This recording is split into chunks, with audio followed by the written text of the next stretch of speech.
ಕುಕ್ಕೆ ಸುಬ್ರಹ್ಮಣ್ಯದ ಕುಮಾರ ಪರ್ವದಲ್ಲಿ ಅಸಲಿಗೆ ನಡೆದಿದ್ದೇನು? ಕುಕ್ಕೆ ಸುಬ್ರಹ್ಮಣ್ಯದಲ್ಲಿ ಸಲ್ಲಿಸುವ ಪೂಜೆ ಯಾರಿಗೆ ಸೇರುತ್ತದೆ?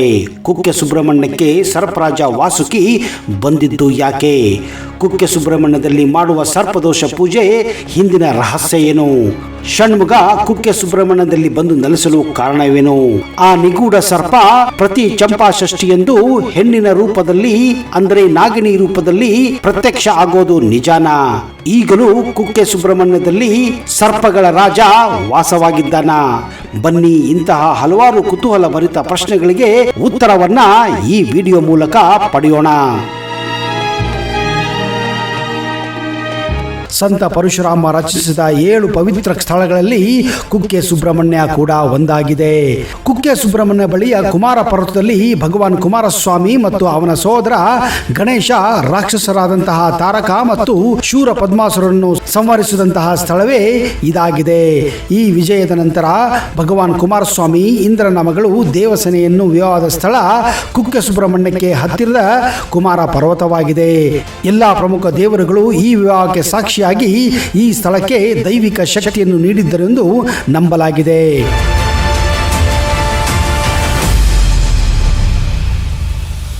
ಕುಕ್ಕೆ ಸುಬ್ರಹ್ಮಣ್ಯ ನಾಗಗಳ ವಾಸಸ್ಥಾನವಾಗಿದೆ. ಇಲ್ಲಿ ಸುಬ್ರಹ್ಮಣ್ಯನಿಗೆ ಸಲ್ಲಿಸಿದ ಪೂಜೆಯು ಸರ್ಪರಾಜನಾದಂತಹ ವಾಸುಕಿಗೆ ಸಲ್ಲುತ್ತದೆ. ಹೀಗಾಗಿ ಈ ಸ್ಥಳವು ಎಲ್ಲಾ ತರಹದ ನಾಗದೋಷಗಳ ಪರಿಹಾರ ಸ್ಥಳವಾಗಿ ಮಾರ್ಪಡಿಸಲ್ಪಟ್ಟಿದೆ. ದೇಶದ ಮೂಲೆ ಮೂಲೆಗಳಿಂದ ಸರ್ಪ ಸಂಸ್ಕಾರ, ನಾಗ ಪ್ರತಿಷ್ಠೆ, ಅಶ್ಲೇಷ ಬಲಿ ಮತ್ತು ಇತರ ಪೂಜಾದಿಗಳನ್ನು ಇಲ್ಲಿನ ಭಕ್ತರು ಸಲ್ಲಿಸುತ್ತಾರೆ. ಕುಕ್ಕೆ ಸುಬ್ರಹ್ಮಣ್ಯದಲ್ಲಿ ಸರ್ಪರಾಜ ವಾಸುಕಿ ಬಂದು ನೆಲೆಸಲು ಒಂದು ದಂತಕಥೆಯೇ ಇದೆ. ಹಿಂದೆ ಋಷಿ ಕಶ್ಯಪ ಮಹಾಮುನಿಗಳಿಗೆ 13 ಜನ ಪತ್ನಿಯರಿದ್ದರು. ಅವರೆಲ್ಲ ದಕ್ಷನ ಮಕ್ಕಳು, ಅಂದರೆ ಅಕ್ಕ ತಂಗಿಯರು.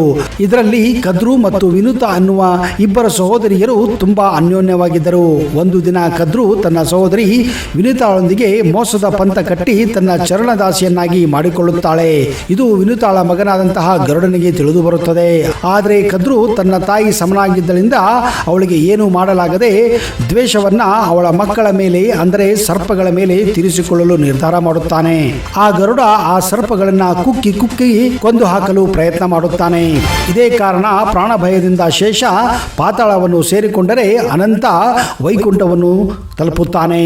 ನಾಗಗಳು ಶಿವನ ಕೊರಳು ಕೈಕಾಲನ್ನು ಸುತ್ತಿಕೊಳ್ಳುತ್ತವೆ. ಕಾಳಿ ಅನ್ನುವ ಹಾವು ನಂದ ಗೋಕುಲದ ಯಮುನೆಯಲ್ಲಿ ಅಡಗುತ್ತದೆ. ಹಾಗೆಯೇ ಶಂಖಪಾಲ, ಭೂದೂರ, ಅನಘಾನಿ ಸರ್ಪಗಳು ಒಂದೊಂದು ಕಡೆಗೆ ಅಡಗಿಕೊಳ್ಳುತ್ತವೆ. ಆದರೆ ವಾಸುಕಿ ಅನ್ನುವ ಮಹಾಸರ್ಪವೊಂದು ಗರುಡನ ಭಯದಿಂದ ಕರ್ನಾಟಕದ ತುಳುನಾಡಿಗೆ ಓಡಿ ಬರುತ್ತದೆ. ತುಳುನಾಡಿನ ತಪ್ಪಲಿನ ಸಹ್ಯಾದ್ರಿ ಮಡಲಿನ ಧಾರಾ ನದಿಯ ಪಕ್ಕದಲ್ಲಿರುವ ಬಿಲ್ವದ್ವಾರ ಅನ್ನುವ ಗುಹೆಯಲ್ಲಿ ಈ ವಾಸುಕಿ ಅಡಗಿಕೊಳ್ಳುತ್ತದೆ. ಅದು ಹೇಗೋ ಗರುಡನಿಗೆ ಈ ವಿಷಯ ತಿಳಿದು ಬರುತ್ತದೆ. ಇಬ್ಬರ ನಡುವೆ ಘನಘೋರ ಯುದ್ಧವಾಗುತ್ತದೆ.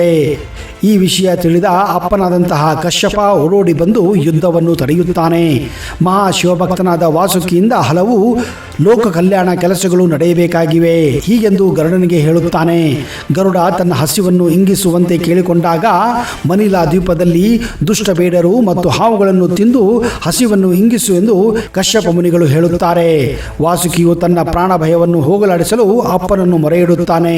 ಅಪ್ಪ ಶಿವನನ್ನು ಕುರಿತು ಇಲ್ಲಿಯೇ ತಪಸ್ಸು ಆಚರಿಸು ಎಂದು ಹೇಳುತ್ತಾನೆ.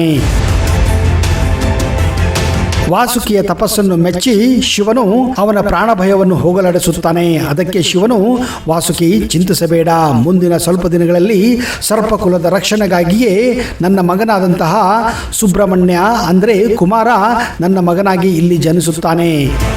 ಹೀಗೆ ಹಲವು ವರ್ಷಗಳ ಕಳೆದ ನಂತರ ಸುಬ್ರಹ್ಮಣ್ಯ ಸ್ವಾಮಿಯು ಅಂದರೆ ಕುಮಾರ ತಾರಕಾಸುರನನ್ನು ಕೊಂದು ತನ್ನ ರಕ್ತ ಸಿಕ್ತ ಆಯುಧವನ್ನು ಧಾರಾ ನದಿಗೆ ತೊಳೆಯುತ್ತಾನೆ. ಅಂದಿನಿಂದ ಈ ನದಿಯು ಕುಮಾರನು ತನ್ನ ಅಸ್ತ್ರವನ್ನು ಇಲ್ಲಿ ತೊಳೆದಿದ್ದರಿಂದ ಕುಮಾರ ಧಾರಾ ನದಿಯಾಗಿ ನಾಮಧೇಯವನ್ನು ಹೊಂದುತ್ತದೆ. ಇಂದ್ರ ತನ್ನ ಮಗಳಾದಂತಹ ದೇವಸೇನೆಯೊಂದಿಗೆ ಓಡೋಡಿ ಬಂದು ಕುಮಾರನನ್ನು ವಿವಾಹವಂತೆ ಪ್ರಾರ್ಥಿಸಿಕೊಳ್ಳುತ್ತಾನೆ. ತಂದೆಯ ಒಪ್ಪಿಯನ್ನು ಪಡೆದು ಸಕಲ ದೇವರುಗಳ ಮುಂದೆ ಸುಬ್ರಹ್ಮಣ್ಯ ಸ್ವಾಮಿಯು ಕುಮಾರಧಾರ ತಟದಲ್ಲಿ ಚಂಪಾಷಷ್ಠಿಯ ದಿನದಂದು ದೇವಸೇನೆಯನ್ನ ಇಲ್ಲಿಯೇ ಮದುವೆಯಾಗುತ್ತಾನೆ. ಮುಂದೆ ವಾಸುಕಿಯ ಇಚ್ಛೆಯಂತೆ ತನ್ನ ಪತ್ನಿಯಾದ ದೇವಸೇನೆ ಮತ್ತು ವಾಸುಕಿಯ ಜೊತೆಯಲ್ಲಿಯೇ ಕುಕ್ಕೆಯಲ್ಲಿ ನೆಲೆಸಲು ಷಣ್ಮುಗ ಇಚ್ಛಿಸಿದಾಗ ವಿಶ್ವಕರ್ಮ ಒಂದು ಮೂರ್ತಿಯನ್ನು ಮಾಡಿಕೊಡುತ್ತಾನೆ. ಬ್ರಹ್ಮ ಅದನ್ನು ಎಲ್ಲ ದೇವರ ಸಮ್ಮುಖದಲ್ಲಿ ಪ್ರತಿಷ್ಠಾಪನೆ ಮಾಡುತ್ತಾನೆ. ಸುಬ್ರಹ್ಮಣ್ಯ ದೇವರನ್ನು ಧರೆಗೆ ಇಳಿಸಿದ ವಾಸುಕಿಯನ್ನು ತುಳುನಾಡಿನ ಮನೆಯಲ್ಲಿ ನಾಗಬ್ರಹ್ಮ ಅನ್ನುವ ನಾಮಧೇಯದಿಂದ ಪೂಜಿಸಲಿ ಎಂದು ಸಕಲ ದೇವಗಳು ವಾಸುಕಿಯನ್ನು ಹರಿಸುತ್ತಾರೆ. ಈ ರೀತಿ ಕುಕ್ಕೆ ಸುಬ್ರಹ್ಮಣ್ಯದಲ್ಲಿ ವಾಸುಕಿ ಮತ್ತು ಸುಬ್ರಹ್ಮಣ್ಯ ನೆಲೆಸುತ್ತಾರೆ. ಈ ದೇವಾಲಯದ ಮುಖ್ಯ ಗರ್ಭಗುಡಿಯನ್ನು ಕೇರಳ ಶೈಲಿಯಲ್ಲಿ ನಿರ್ಮಿಸಲಾಗಿದೆ. ಇಲ್ಲಿನ ಒಂದು ಕುತೂಹಲಕಾರಿ ವಿಷಯವೆಂದರೆ ಇಲ್ಲಿ ಭಕ್ತಾದಿಗಳಿಗೆ ನೀಡಲಾಗುವ ಪ್ರಸಾದ ಅದು ಪವಿತ್ರ ಮಣ್ಣಾಗಿದೆ.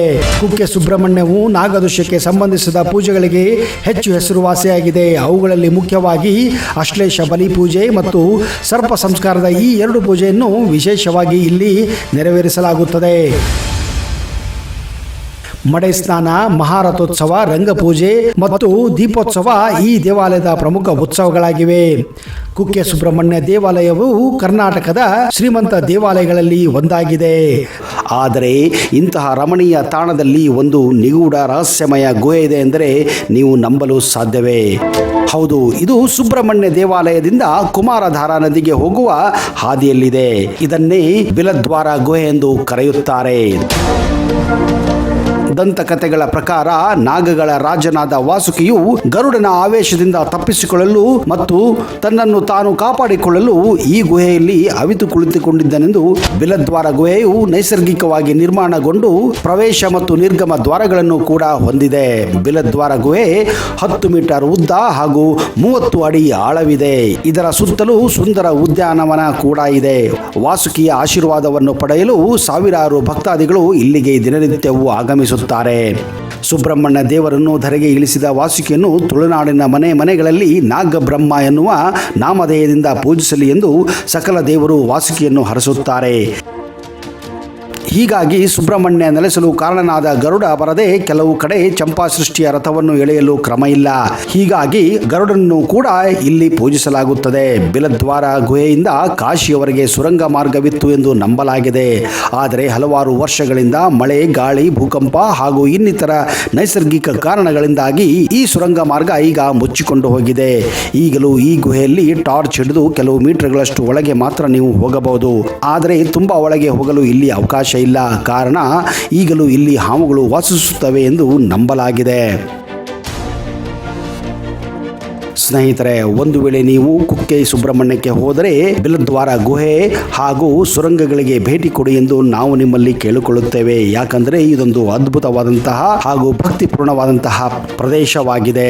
ಇಲ್ಲಿ ನೀವು ನಿಮಗೆ ಸಂಬಂಧಪಟ್ಟಂತಹ ಸರ್ಪದೋಷಗಳನ್ನ ಹಾಗೂ ಇನ್ನಿತರ ಚರ್ಮ ಆದಿ ರೋಗಗಳನ್ನ ನೀವು ಇಲ್ಲಿ ಗುಣಪಡಿಸಿಕೊಳ್ಳಬಹುದು. ಹೀಗಾಗಿ ನೂರಾರು ಸಾವಿರಾರು ಜನರು ದೇಶ ವಿದೇಶಗಳಿಂದ ಕುಕ್ಕೆ ಸುಬ್ರಹ್ಮಣ್ಯಕ್ಕೆ ಪ್ರತಿದಿನ ಇಲ್ಲಿಗೆ ಭೇಟಿ ಕೊಡುತ್ತಾರೆ. ಅಂತಹ ಒಂದು ಪುಣ್ಯಕ್ಷೇತ್ರ ನಮ್ಮ ಕರ್ನಾಟಕದಲ್ಲಿ ಇದೆ ಎಂದರೆ ನಿಜಕ್ಕೂ ನಾವು ಪುಣ್ಯವಂತರು. ಅಂತಹ ಪುಣ್ಯಕ್ಷೇತ್ರವನ್ನು ದಯವಿಟ್ಟು ಭೇಟಿ ಕೊಟ್ಟು ಪ್ರೀತರಾಗಿರಿ ಎಂದು ನಾವು ನಿಮ್ಮಲ್ಲಿ ಕೇಳಿಕೊಳ್ಳುತ್ತೇವೆ. ಅಲ್ಲಿಯವರೆಗೆ ಜೈ ಹಿಂದ್, ಜೈ ಕರ್ನಾಟಕ, ಜೈ ಸುಬ್ರಹ್ಮಣ್ಯ.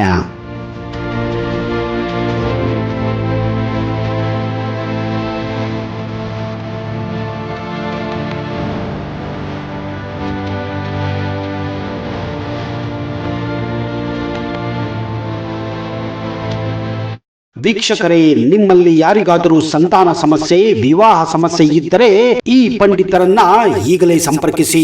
ಪಂಡಿತ್ ವೈದ್ಯ ನೋಡಿ ರಾಮಜ್ಜ, ಶ್ರೀ ಆಂಜನೇಯ ಸ್ವಾಮಿಯ ಆರಾಧಕರು, Indian famous astrologer. Get 100% solution to all your problems. Shri Pratyangira ದೇವಿಯನ್ನ ವಶಪಡಿಸಿಕೊಂಡಿರುವ ಏಕೈಕ ಜ್ಯೋತಿಷ್ಯರು. ಫೋನಿನ ಮೂಲಕ ನೇರ ಪರಿಹಾರದಲ್ಲಿ ಓಪನ್ ಚಾಲೆಂಜ್. ಆಂಜನೇಯ ಸ್ವಾಮಿಯ ಅನುಗ್ರಹದಿಂದ ವಿಶೇಷ ಪರಿಹಾರ ತಿಳಿಸುತ್ತಾರೆ. ನಿಮ್ಮ ಒಂದು ಕರೆ ನಿಮ್ಮ ಭವಿಷ್ಯವನ್ನೇ ಬದಲಾಯಿಸಬಲ್ಲದು. ಇವರ ದೂರವಾಣಿ ಸಂಖ್ಯೆ 9008220252.